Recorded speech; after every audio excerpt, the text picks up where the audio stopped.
Hello friends, உங்களால் ஈஸியாக எதையும் ஞாபகம் வச்சுக்கிட முடியலையா? அடிக்கடி மறந்துறீங்களா? ஃபோக்கஸ் பண்ண முடியலையா? கான்சன்ட்ரேட் பண்ண முடியலையா? உங்கள் பிரெயின் எப்பவுமே ஃபாக்காக ஒரு மாதிரிக்கில் மூடு பண்ணி மாதிரிக்கில் இருக்கா? உங்களுக்கு தான் இந்த வீடியோ ஸ்கிப் பண்ணாமல் கடைசி வர பாருங்கள். ஒரு 9 ஹேபிட்ஸ் உங்களோட ஃப்யூச்சரே மாற்ற போகுது. எப்படின்னா உங்கள் பிரெயினை எப்படி ஆக்டிவாக ஃபோக்கஸாக கான்சன்ட்ரேஷனாக வச்சுக்கலாம் தான் இந்த 9 ஹேபிட்ஸ் டிட்டர்மின் பண்ணுறது. இந்த வீடியோவை ஸ்கிப் பண்ணாமல் கடைசி வர பாருங்கள். First get quality sleep. Minimum 7 to 9 hours கண்டிப்பாக நீங்கள் தூங்கியே ஆகணும். ஸோ டீப் ஸ்லீப்பாக இருக்கணும். ஸோ எப்படி டீப்பாக தூங்குறதுன்னு உங்களுக்கு டவுட் இருந்துச்சுன்னா கீழே கமெண்ட் பண்ணுங்கள். இதை பற்றி நான் ஒரு வீடியோ செப்பரேட்டாக போடுறேன். நீங்கள் தூங்கும் போது என்னென்னா பிரெயின் ரீசெட் ஆகும். அது ரெஃப்ரெஷ்மெண்ட் கொடுக்கும். நல்லா டீப்பாக தூங்கினீங்கன்னா ஒரே ரெஃப்ரெஷ்மெண்ட் அடுத்த நாள் காலையில் கொடுக்கும். அது பிரெயினுக்கு ரொம்ப ரொம்ப நல்லது. ரொம்ப புவர் குவாலிட்டி ஸ்லீப் உங்களால் ஃபோக்கஸ் பண்ண முடியாது. நீங்களே அதை எக்ஸ்பீரியன்ஸ் பண்ணியிருப்பீங்க. செகண்ட் என்னதுன்னா டயட் நம்ம பாடிக்கு மட்டுமல்ல பிரெயினுக்கும் நல்ல ப்ராப்பரான fuel.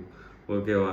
So omega 3 antioxidants, அதுக்கப்புறம் nuts, seeds, fatty fish, leafy, broccoli, இந்த மாதிரிக்குள்ள வெஜிடபிள்ஸ் இதை மாதிரிலாம் நிறையா சாப்பிட்டிங்கன்னா உங்களுக்கு ரொம்ப நல்லதாக இருக்கும். அதுக்கப்புறம் என்னென்னா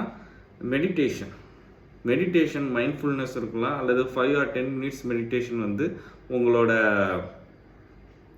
ஸ்ட்ரெஸ் லெவலை ரொம்ப கம்மி பண்ணும். ஸ்ட்ரெஸ் லெவல் இல்லைனாலே உங்களோட பிரெயின் ப்ராப்பராக ஃபங்க்ஷன் ஆகும்.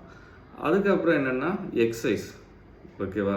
So you have to exercise regularly. 20 to 30 minutes நீங்கள் வாக்கிங் போனீங்க, அது ஜாக்கிங் போனீங்கன்னா ஸோ அது ப்ளட் ஃப்ளோ நல்லா இன்க்ரீஸ் ஆகும். அது பிரெயினுக்கு ரொம்ப ரொம்ப நல்லது.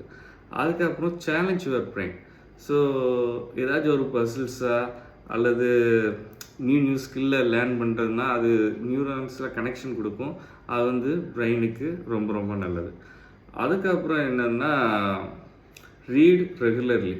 ஸோ ஏதாச்சும் ஒரு புக்கை ஏதாச்சும் இதை ரெகுலராக ரீட் பண்ணுறங்க, அது ரொம்ப ரொம்ப நல்லது. அதுக்கப்புறம் அதுக்குண்டான ஹேபிட் லிமிட் டிஸ்ட்ராக்ஷன்ஸ். ஓகேவா? அதுக்கு பொமோடோரோ டெக்னிக் ஃபாலோ பண்ணுங்கள். ஸோ டிஜிட்டல் டிஸ்ட்ராக்ஷன் போத் இன்ஸ்டாலையும் சரி யூடியூப் ஷார்ட்ஸும் சரி அடிக்கடி ரீல்ஸ் பண்ணிக்கிட்டே பார்த்துக்கிட்டே இருக்குது. அது மெமரிக்கு ரொம்ப நல்லதில்லை. ஸோ அதை கம்மி பண்ணுங்கள். ஸோ அது பொமோடோரோ டெக்னிக் என்னென்னா 25 minutes deep and concentrate work, 5 minutes break. 25 minutes deep and concentrate work, 5 minutes break. அதுதான் பொமோடோரோ டெக்னிக். அதுக்கப்புறம் என்னென்னா journaling or notes making. So அது உங்கள் தாட்ஸை ஆர்கனைஸாக எழுதுறதுக்கும் ரிமெம்பர் பண்ணுறதுக்கும் ரொம்ப ரொம்ப ரொம்ப ரொம்ப யூஸ்ஃபுல்லாக இருக்கும். ஸோ அதுக்கப்புறம் என்னதுன்னா ஹைட்ரேஷன். ஓகேவா?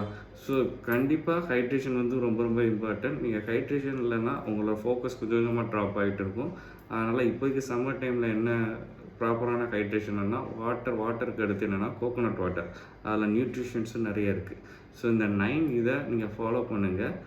என்னென்னா ஆல்ரெடி சொல்லியிருக்கேன். First get quality sleep. அதுக்கப்புறம் செகண்ட் டயட்.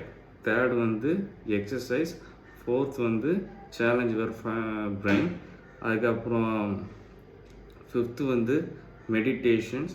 அதுக்கப்புறம் சிக்ஸ்த்து புக்ஸை ரீட் பண்ணுறது. அதுக்கு செவன்த்து லிமிட் டிஸ்ட்ராக்ஷன்ஸ். அதுக்கப்புறம் எயித்து ஜேர்னல் பண்ணுறது, ஜேர்னலிங் திங்ஸ். அதுக்கப்புறம் 9th சோஷியலைஸ் பண்ணுறது, talk to the new people. ஓகேவா? ரொம்ப ஐசோலேட்டாக இருந்தாலும் அதுவும் பிரெயினுக்கு நல்ல. புது மக்கள்கிட்ட பேசுகிறது, பழகிறது, வைக்கிறது, அதுவும் பிரெயினுக்கு நல்லது தான்.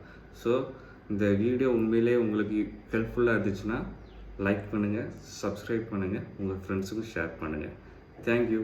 Have a great day.